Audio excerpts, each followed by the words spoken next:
Hello, and welcome to Advocating the IEP Meeting Strategies for Success, What Every Parent Needs to Know, sponsored by Weeks Learning Group. My name is Rivka Wiener, and I'm the director of the Brooklyn School Age Program here at ADAPT Community Network. At the Brooklyn School Age Program, we work with students ages 5 to 21 with multiple disabilities. In addition, we have 10 preschool programs across the 5 boroughs that have classrooms for special education students, universal pre-K, as well as 3K programs. A couple of housekeeping rules. Please put any questions for our presenters in the Q&A. If you are having technical difficulties, there will be answers to common questions in the chat section. This session is being recorded and you can watch it again online at www.adaptcommunitynetwork.org. Be sure to follow us on social at Adapt We Change. It is my pleasure to welcome you to today's session featuring Christopher Trieber. Christopher Trieber, MSW, has been the Associate Executive Director for Children's Services for the Interagency Council for Developmental Disability Agencies for the past 10 years. He provides high-level technical expertise on program management and strategic planning for early intervention special education providers. Let's get started. Please welcome Christopher. Hi, good morning, everybody.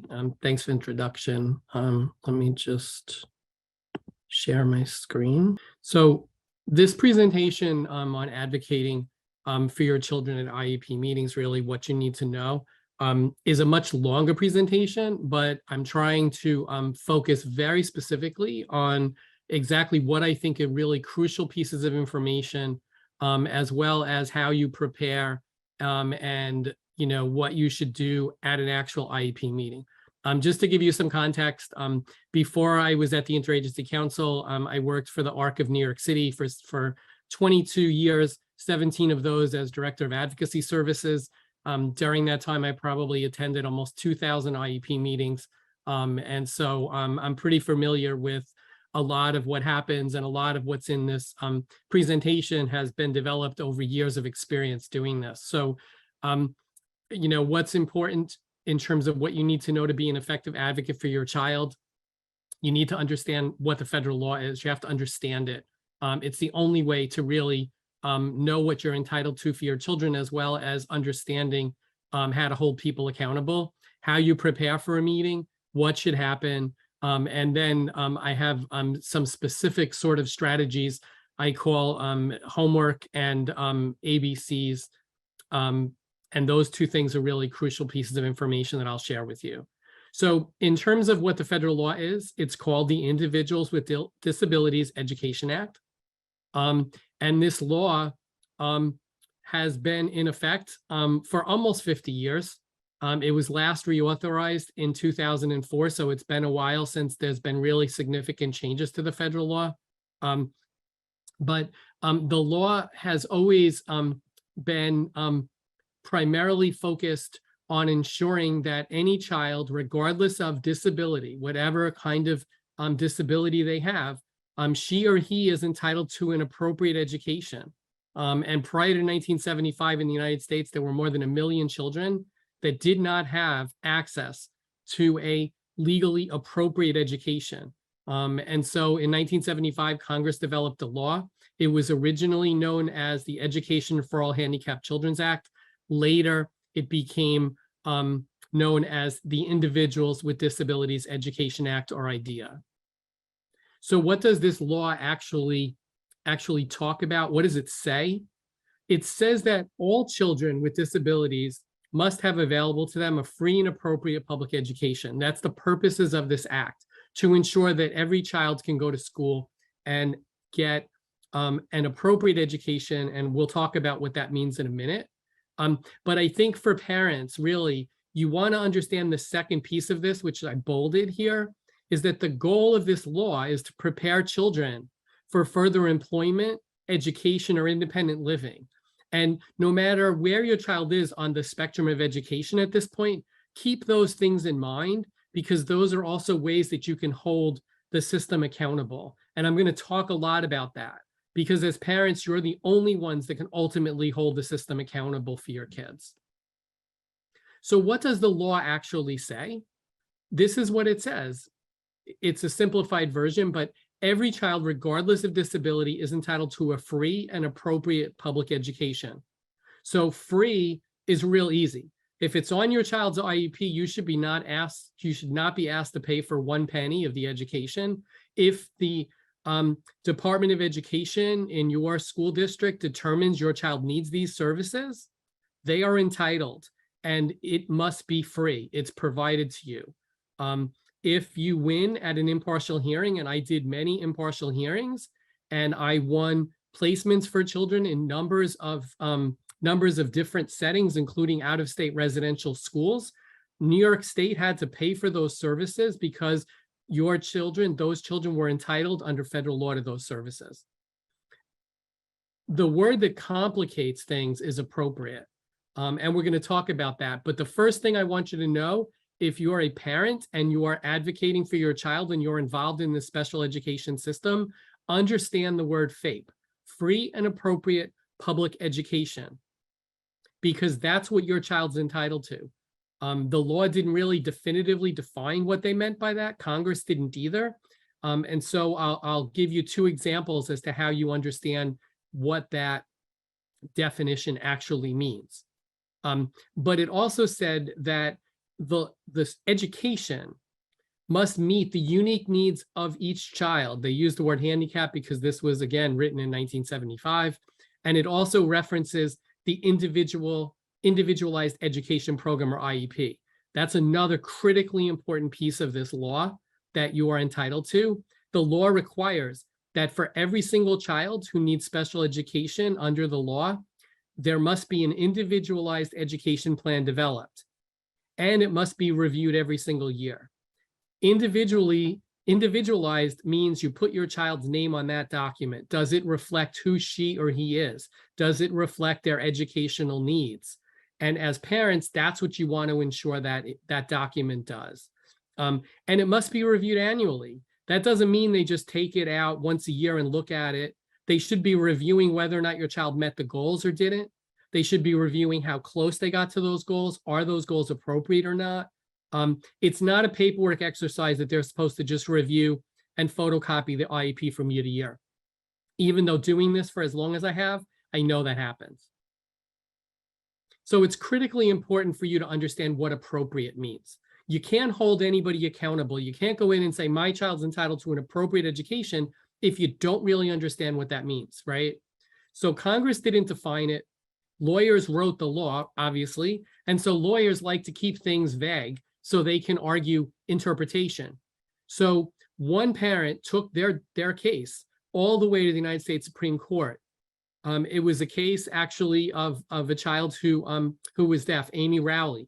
And in this case, the family took the case to the Supreme Court and argued that their daughter was not receiving an appropriate education in their public school. And at the time, in 1982, the Supreme Court ruled that in order for a program to be educationally appropriate under this law, it must be reasonably calculated to provide some educational benefit to the individual child. That basically said that there had to be some rationale, some justification for why services were recommended, but really it was a very low standard. Any educational benefit met the requirement of the law. However, in 2017, a parent took their case all the way to the United States Supreme Court. And under what was called Andrew v. Douglas, it was a case of a child who was on the autism spectrum, and the parent argued their child wasn't receiving an appropriate education offered by the school district, placed their child in basically what amounts to a specialized private school.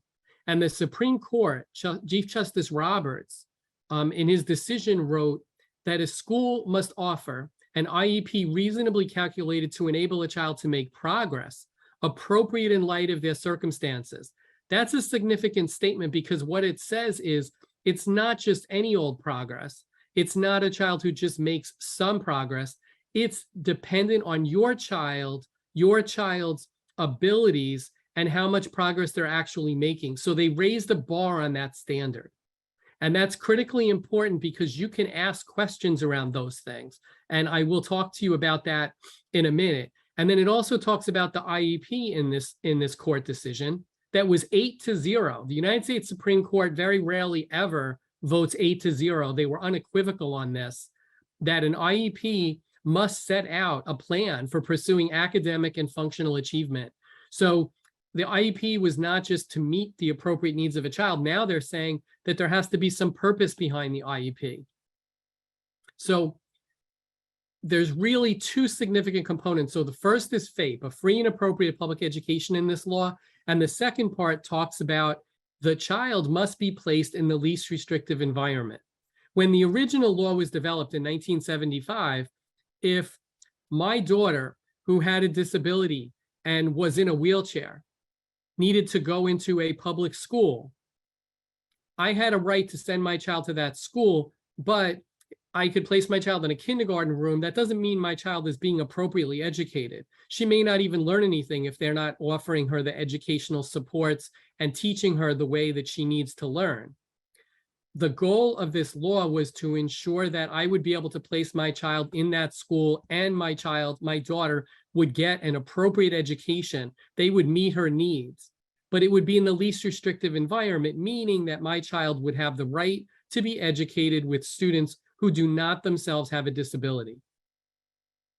That's a critically important option for some families that want that, and the school district is required under this law to offer as much support as necessary to attempt to accommodate your child in that regular education classroom. And then I always put this in here. Always remember that special education is a service. It is not a place.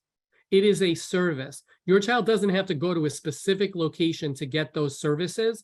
The law basically says your child should get those services wherever he or she is placed. And that's why least restrictive environment becomes very important. If you want your child to go to the neighborhood school, you have a right to ask for that.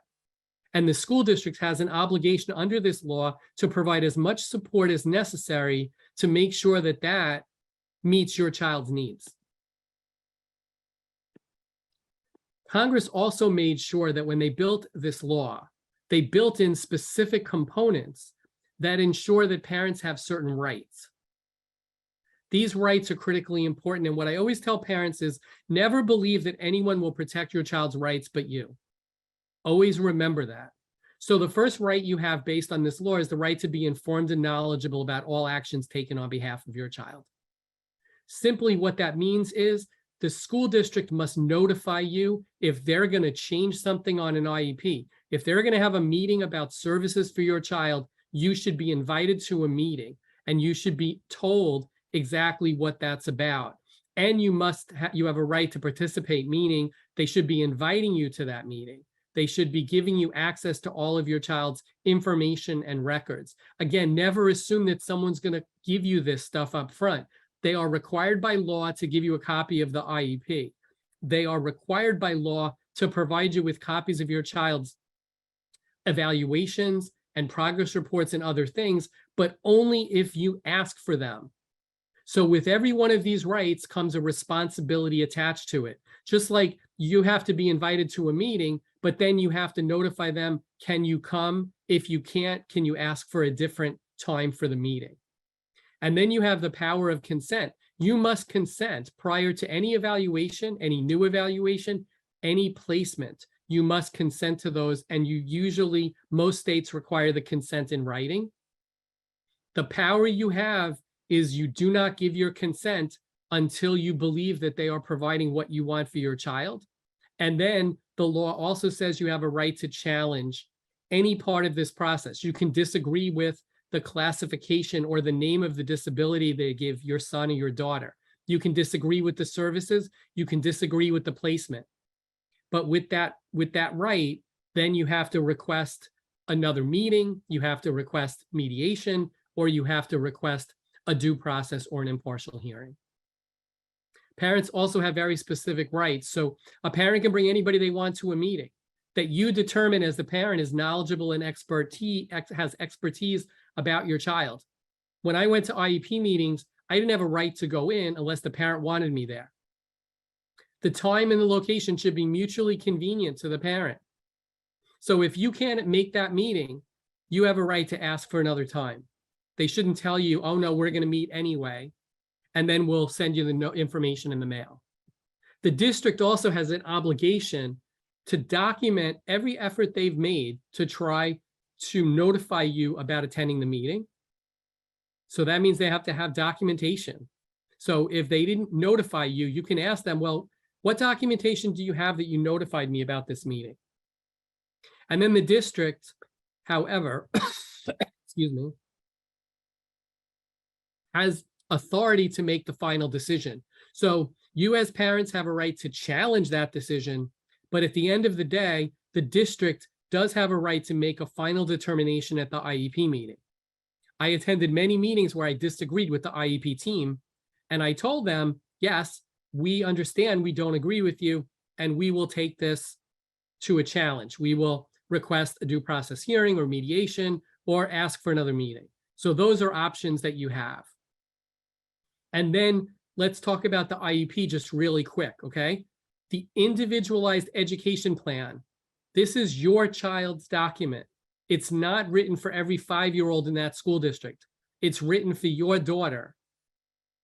It's written for your son.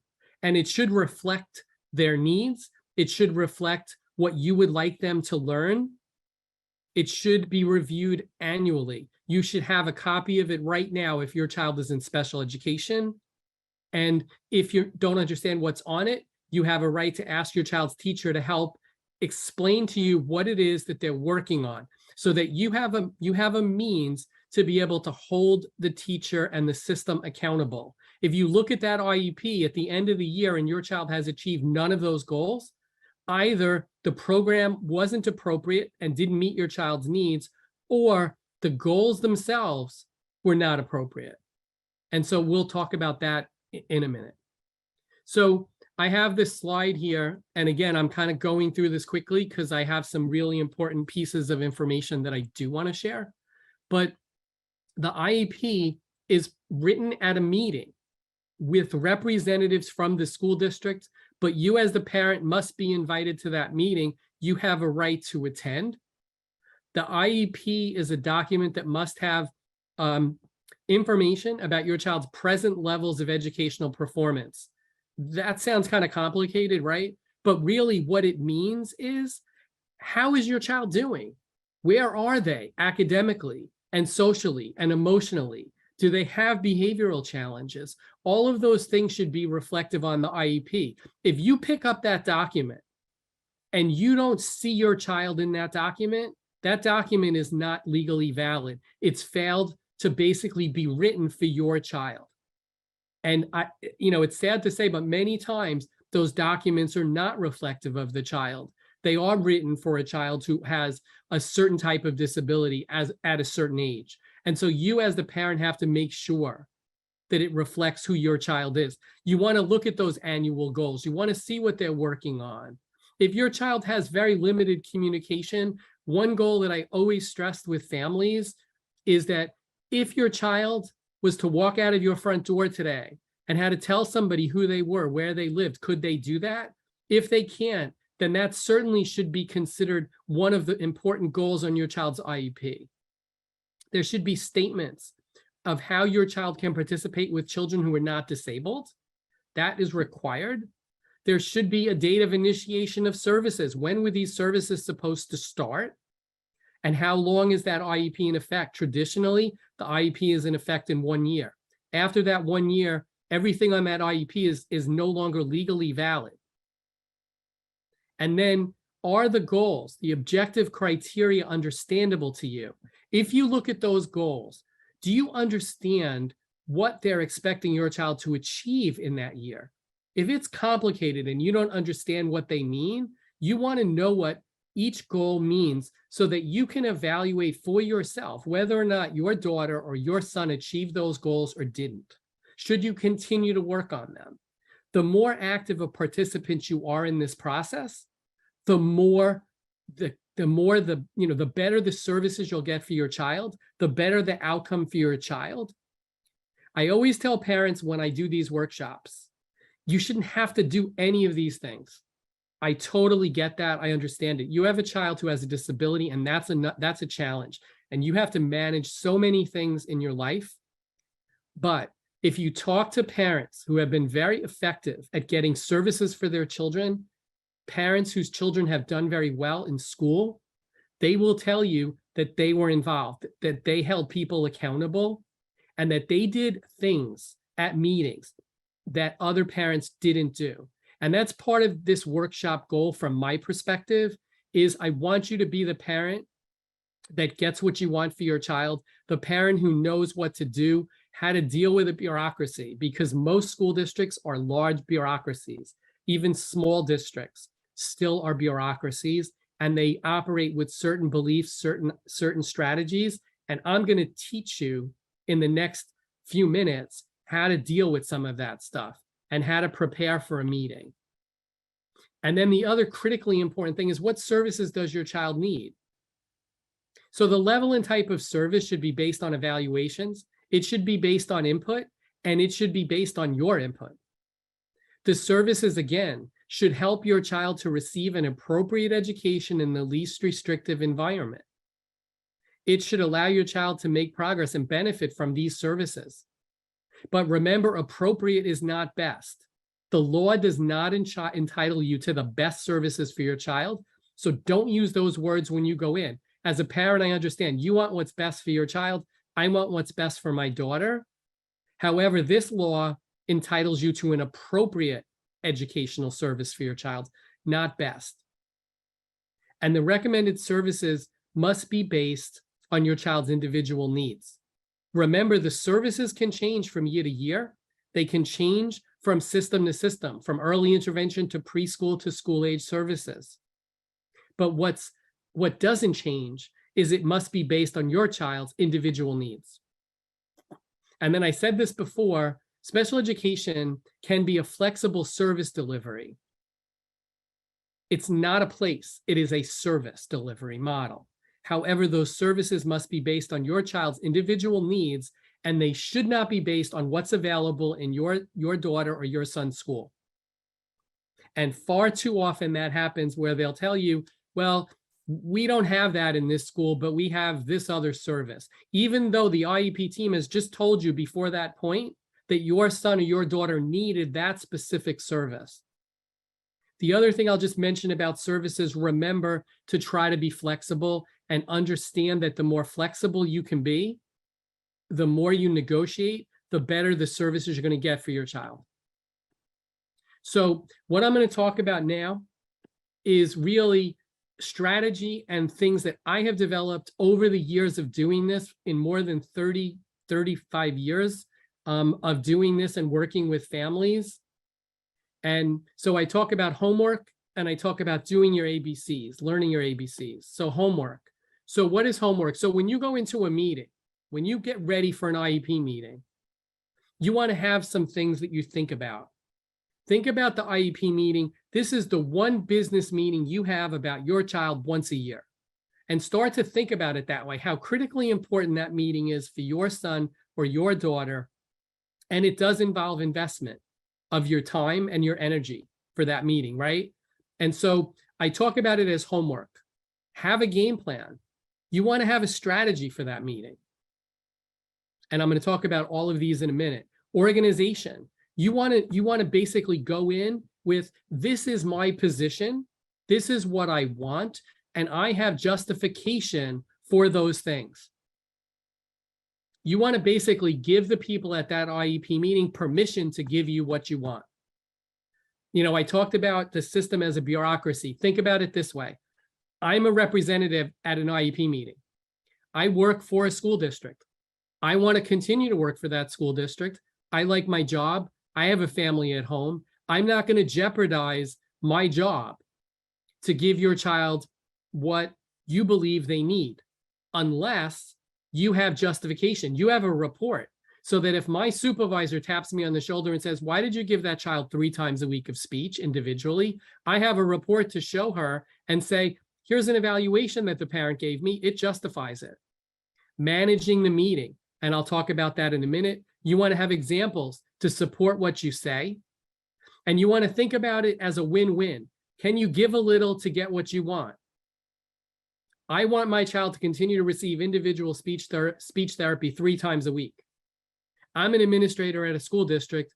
I don't want to give your child 3 times a week individual service. It's going to cost me too much. However, I'll continue to give your child 3 times a week. How about you get speech therapy twice a week individually, and now we switch one to a group. That's a win-win. That gives the district something, but you still keep your 3 times a week of speech. Outcome, what would you like to get? Having realistic goals, and then again, keeping your child in mind of all of this. So I put some technology stuff in here because I know a lot of you do remote meetings. Check your technology before the meeting. Is the Wi-Fi working? Make sure you have a backup device. It's so important. I know that families have told me their Wi-Fi went out. They couldn't access the meeting. What was going on? I have that little chart over there, this little graphic. Tactics mean doing what you can with what you have. And that's my goal for you. I'm going to give you information.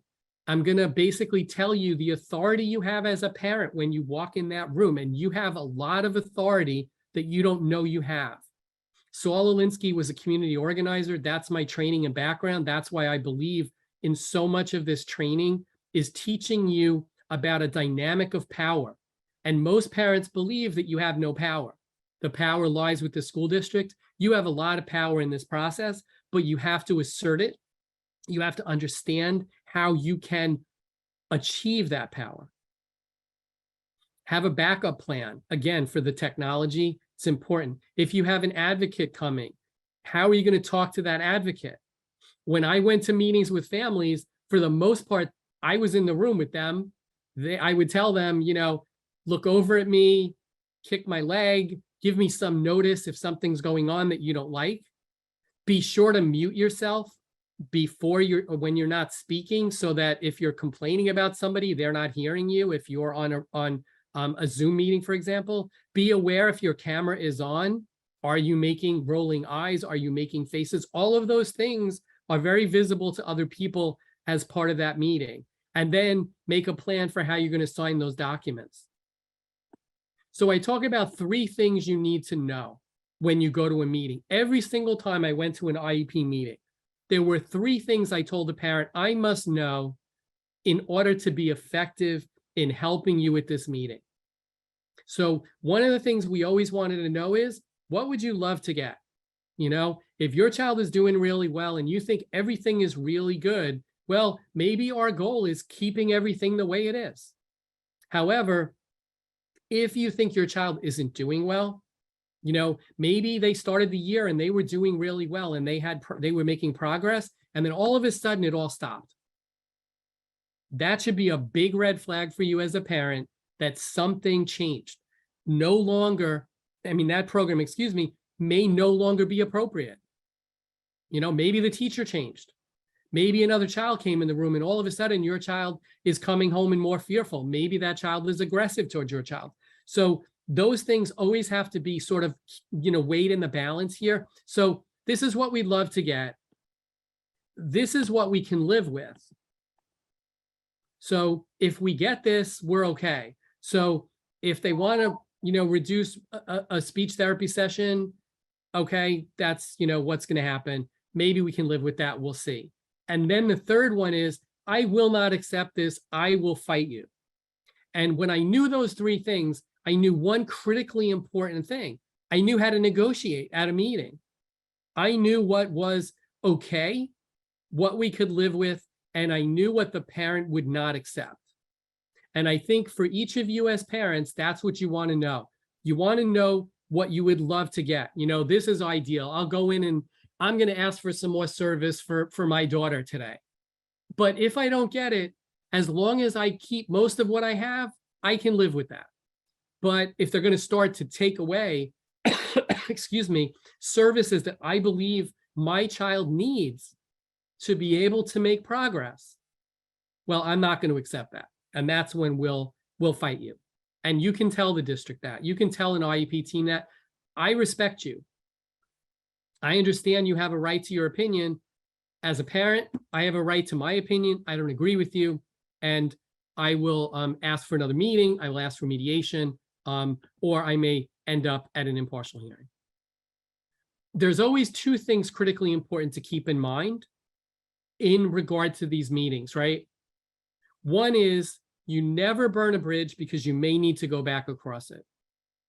As an advocate, I represented parents in many boroughs across New York City in probably most school districts. And I knew I was not there. It wasn't personal. For parents, it's a very difficult challenge. And I know I've seen parents struggle very hard at meetings to try to keep composure because people are saying things about your child that you don't like. And obviously, you have a right to raise concerns and red flags about that. However, you never want to alienate someone so much that you burn a bridge. And burning a bridge, I mean, you get someone so angry at you that they don't believe that you will ever be open to listening to anything, or that you were so disrespectful to them that they don't want to even talk to you anymore. And I can tell you, I've been at meetings where parents have slammed the table, they've been furious, they've been angry, but we managed to diffuse it to the point that I understand. I respect you have an opinion. This is not personal, but you are there for your child. And I think I always tell parents that at the end of the day, you are the only person at an IEP meeting who has your child's best interest at heart. I understand that there are people at school districts who care a lot about your kids. They could have went and worked for IBM, but they chose to work in the education field. However, after having meeting after meeting after meeting so long, they lose that perspective. And sometimes you need to reflect that back to them, that this is about your individual child. And I will give you some tips in a minute on how to do that. So how can you justify what you were asking for? First, you want to read all your child's reports. You want to see anything new. If the district did a new evaluation, you want a copy of it before that meeting. You should have a copy of it. If they didn't give it to you, put an email, put a request in writing for copies of all of those things. Go through the reports, excuse me, and highlight in the reports relevant parts of the paperwork that document what you're asking for. If you have an evaluation and the evaluator says your child should have speech 3 times a week individually, and they want to change that, highlight that in the report and point that out at a meeting. And I said this before, the goal is you want to give the preschool or the committee on special ed administrator permission to give you what you're asking for. And the way you do that is you justify it. You document what you're asking for. So what do you bring to a parent meeting that gives you this authority that I talked about before? You bring the experience and the knowledge of your child. I tell parents an evaluation that a district may have in front of them is a snapshot in time.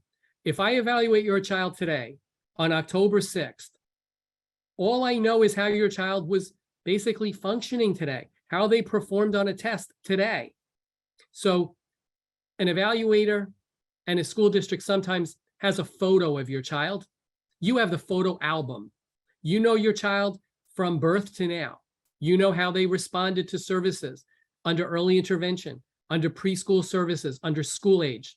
Don't underestimate the power of that, because I've been to plenty of meetings where a parent said to an administrator, oh, well, you know what? We tried that in early intervention and it didn't work. Or my child had that in preschool and that really helped them. However, now this isn't gonna do that. So you want to establish your role as an expert on your child. No one knows your child like you do. I was a very good advocate at meetings, but it wasn't my child. And I didn't know those children like the parent who was sitting next to me. And I would defer to them at meetings to give examples of who their son was or their daughter was in regards to an educational setting or other things. You also want to manage the meeting. You want to evaluate who's at the meeting, what their role is. You want to ask people to identify who they are at a meeting. Usually the school district rep is the one with power at a meeting. That's bottom line. They're the decision maker.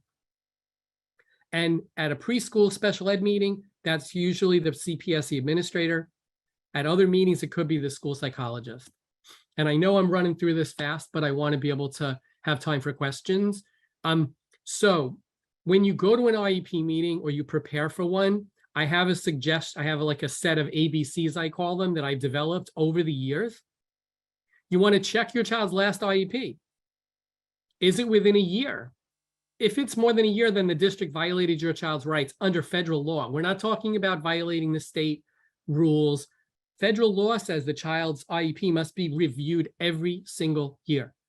Plan to attend the meeting. If you can't attend the meeting, if you get notice and the meeting is October 7th, tomorrow at 12 o'clock, but you have to work and you can't be there, send notice to them, but don't just say, I can't attend the meeting. Send notice and offer them 3 alternative date options. That means you're taking power and authority. If you send a notice and say, I'm sorry, I can't attend the meeting, then number one, you've stopped the timeline, which means that the district no longer has to really comply with having an IEP meeting within a certain time and all the other things. But also, then you have to wait for them to get back to you. And if they get back to you and they offer you another time you can't attend, it looks like you're just basically not wanting to cooperate with them, which is a problem. Review your child's IEP and evaluations. Make sure you know what you got. Prepare a list of questions. Every time I went to a meeting, I had a pad with me. I had a notebook, and I used to have a series of questions, and I would put them, I would draw a little box around them on my paper. So I knew, I made sure that I kept my eye on them. And I asked those questions before I left the room, because when you leave that room, they're not going to answer them again. You got to ask for another meeting to get back in that room. So remember that. If you need an interpreter, call the CSE in advance, call the Committee on Special Ed.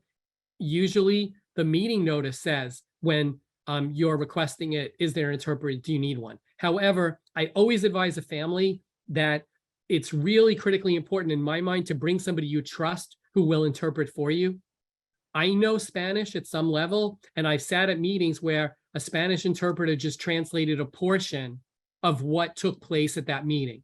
So I always tell parents to bring somebody who you can trust. But if you can't, the district has an obligation under state regulation to provide a translator for you. And bring a picture of your child. When I talked to you before about the fact that everyone at that meeting wanted to work in education, they wanted to work with kids, they didn't go to work for IBM. When you put a picture of your child at that meeting, when you bring it, it makes such a huge difference. It's unbelievable, honestly.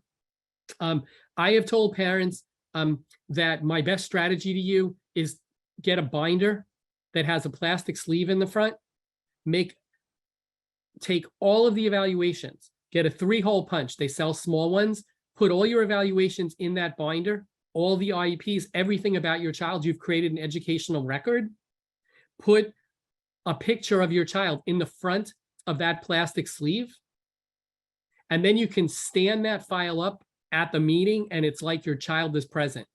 I've had other families, other parents who had a small picture of their child and they handed it around to people. Very powerful, because now that meeting is no longer about the 6th child that they've seen that week and the IEP. It is about your daughter or your son. And now you have reminded them why they went into the education field. It changes the dynamic of the room. Dress like a professional. When it was 95 degrees in the middle of summer, I still wore a suit and a tie because I sent a message that this was critically important to me. And as a parent, you want to send a message. It matters. Again, you shouldn't have to do it, but if you do it, you're going to be seen very differently. Be on time, be supportive to the team, but ask questions. Professionals always assume that parents know what we're talking about because we throw around a lot of acronyms. I know I've thrown some in this workshop. It's just because we've done this so often, it just becomes second nature to us. But this is a meeting about your son or your daughter. You have a right to know what's being discussed and to remember that the people you're meeting with have a job because your son or your daughter has a disability. Christopher, I'm sorry, we have 5 more minutes before we take some questions. Okay, I'll speed through this. It's important not to accept a decision unless it's explained to you or fully understood. The reason that's so important is if you have to go to an advocate later, they're going to ask you that question. When you ask for that, what did the IEP team tell you? Why did they say they weren't going to give it to you? Ask everybody at the meeting to identify themselves. That one is really powerful. Every meeting, I always ask people to spell their name for me. Even if it was Jones, I would say, is that Jones? And they would watch me write it down, and they would know that I could hold them accountable. That's why you do that. This is stuff that professionals do, and I'm teaching you as parents to do this stuff. Take notes. It's amazing how much professionals will pay attention to you as a parent, even if you are writing your grocery list on a piece of paper. They see that pen moving, they wonder what you're writing down. Professionals do that all the time when they meet with parents, right? We're taking notes and you're wondering what we're writing down. Request copies of anything that's new. Don't sign anything unless you know what you're signing. There's nothing you need to sign in a meeting or in an emergency as a parent unless you're signing consent to treat your child in an emergency room. Everything else you should be able to take home and look at. Again, make sure that your child is receiving what's on that document. And then the last thing I'll say, and I have here, if you disagree, make sure you notify someone of that disagreement. Read the IEP and make sure whatever they talked about is on that document. You know, if someone talked about giving your child speech 3 times a week individually, and I know I talk about that a lot because that's what a lot of kids get. However, if they write on that document once a week, that's what your child's going to get. It's not what was talked about in the room, it's what's on that document. And then the last tip I'll give you, which I think is the most powerful for a parent, say thank you to people who have helped you along the way. You'd be surprised how many professionals have never been thanked. And if you really want to make a friend at a school, take a note and send a little thank you card. They'll put it over their desk. They'll remember you when you call them up if your child is having a problem. Those things are all tips that matter and make a difference, because most people are never thanked for what they do. And that simple gesture, it really matters to professionals. And then the last thing I'll say to you, I think I'm about at the time, believe in yourself. You are your child's best advocate. Like I said to you, I was a really good advocate when I went in that room, and I fought very hard for children and for their families, but it wasn't my child. And you have to always keep that in mind, that no one has the best interest of your child at a meeting but you. Everyone else has a competing agenda. Everyone else works for someone else. Everyone else works for your bureaucracy that you're dealing with. And that at the end of the day, when push comes to shove, as good a person as they may be, if an administrator tells them that we're not going to allow any children to have private school this year, as someone who works in a district, I'm not going to jeopardize my job for that unless you can justify that, unless you can give me evidence and documentation that I could defend my position to my boss if I'm called on the carpet for doing that. And that's how bureaucracies work. And everything that I've given you here is really very definitively focused on preparing you for a meeting, but also allowing you to be seen as a parent who is very different than everyone else who walks in the room that day. And I think that if you do some of these things and you have talked to other parents who've been very effective, they've done so many of these things and they've gotten best outcomes for their kids, because at the end of the day, a system is prepared to give in to a handful of parents at the end. They don't want to give in to all of you. And so the ones who do those things are the ones that get the best quality services for their children. And it's sad to say that, but that's the reality of how a bureaucracy works, is that they want to limit services to the majority, and they'll give in to the handful of few at the end who fight the hardest for their kids. All right, thank you, Christopher, for such a great presentation. We have a few minutes to take some questions from the audience. So the first question, when do you recommend parents to turn to advocacy organizations, and when to escalate to litigation for results? So I really feel strongly that it's important for parents to kind of go through the chain of command. So you talk to your child's teacher, you see if you can get somewhere that way. Maybe you talk to the IEP team at the school or the school support team. If it's really an issue where you feel that no one is listening to you, you may want to go to the administrator in the school. But I think that's the real key here, is if you feel that no one is listening to you, or no one wants to at least discuss with you what you're asking for your son or your daughter, that's when you want to talk to an advocate. Or if you feel your child's rights have been violated. You know, I went through some stuff in the slides about you have rights as parents. If your rights have been violated, you absolutely should talk to an advocate. And you should get at least some feedback, some input about what to do. Litigation is a different thing. I always advise parents. I did more than 100 impartial hearings. I always,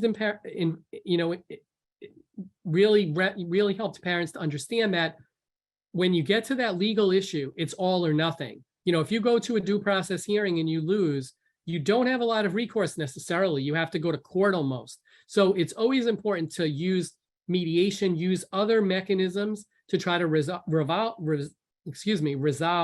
a conflict before you get to that point. All right, thank you. So our second question, can you explain to parents who is allowed to attend their IEP meeting and how their teams should be built to better service their child? Sure, so that's a good question. So first thing is, parent absolutely has a right to be there, and the parent can bring anybody they want.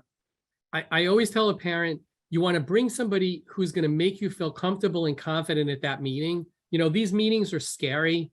Sometimes there are people there who you've never met.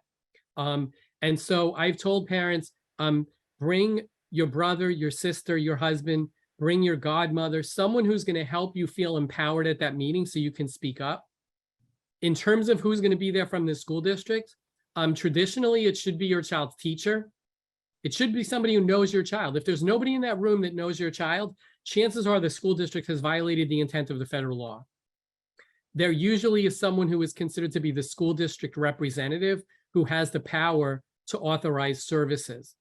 And I always tell a parent at that IEP meeting, that IEP team should be legally empowered to provide your services with any service your daughter or your son needs.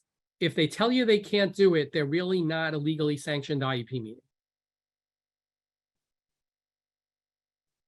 All right, next question. Can parents ask for an independent educational eval anytime? Does the school have to pay for a neuropsychological eval that is different from the educational evaluation? Okay, so parents do have a right to ask for an independent evaluation, yes. But usually you have to have at least some justification or rational reason for it. I can tell you in my experience through many years, school districts many times would challenge a request for an independent evaluation, and then parents needed to either go to mediation or request a due process hearing. The minute that a parent requested a due process hearing for an independent evaluation, school district almost always gave in.